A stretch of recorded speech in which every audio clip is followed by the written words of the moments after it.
All right, we're going to do a quick dilution calculation. These are really easy and pretty fun to do because you're always using this really simple equation of m1v1 equals m2v2, where the left side, where it's the ones, represent the concentrated solution. So M1, M stands for the molarity of the concentrated solution, and V is the volume of the concentrated solution. And then on the other side, you have the molarity of the diluted solution and the volume of the diluted solution. The idea here is that when you multiply the volume by the molarity, you get the number of moles. And when you're diluting a solution, you're just adding water. And so the amount of moles is staying the same when you dilute something. And so you can use this relationship to solve for an unknown variable in this equation. So if we look at a problem, this will be pretty quick.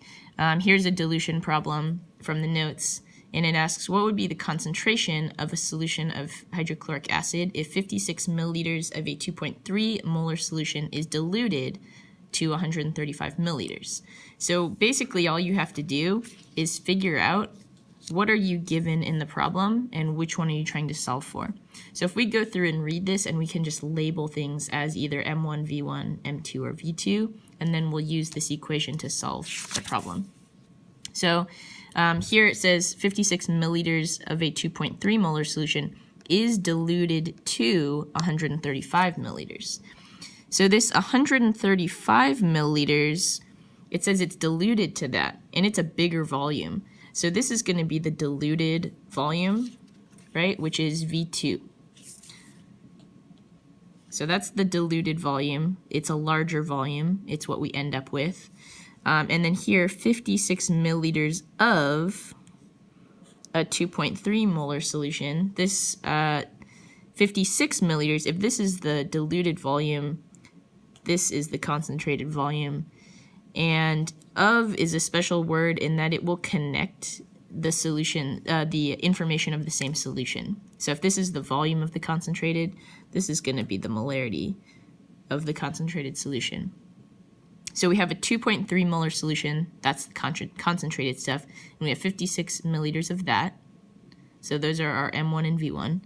And here is the diluted volume, V2, 135 milliliters, so it has a bigger volume. And even before we solve this problem, we want to figure out what are we solving for.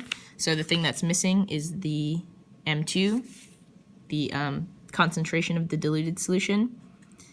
So if we look at our formula, these numbers, by the way, are arbitrary.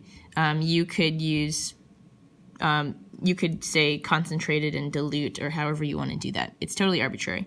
But we are solving for M2. So in order to solve for M2, we'll divide both sides by V2.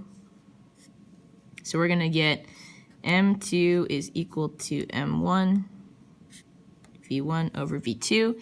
And now all we do is plug in our numbers. So M1 is 2.3 molar, V1 is 56 milliliters, and V2 is 135 milliliters. And the nice thing about these problems, you'll notice, we didn't have to convert milliliters to liters, which we usually have to do for concentration problems. But the reason we don't have to do it for this problem is that they're both in milliliters, and so they actually cancel. So it doesn't really matter what units they're in as long as they're the same. And we're going to be left with capital M, molarity, which is what we want because we're trying to figure out what is the concentration of the solution, right? So we want molarity, and this looks good. And before I do the calculation, I want to think about what the number should look like. So if this is the concentrated stuff, when we dilute it, should the molarity be higher or lower? Think about that. We're diluting this. So if we dilute this, the concentration should be lower than the concentrated one, right? The concentrated solution should be higher. So we'll type this in, 2.3 times 56 divided by 135 equals this number. And we're allowed to use 2 sig figs only because both of these numbers have 2. And so we get 0.95 molar, which makes sense because I said it should be a smaller number than 2.3. since it's diluted. So our answer is 0.95 molar. That is a dilution problem. Pretty fun. Just remember that equation, M1V1 equals M2V2. Do some algebra, plug in your numbers, and you're good to go.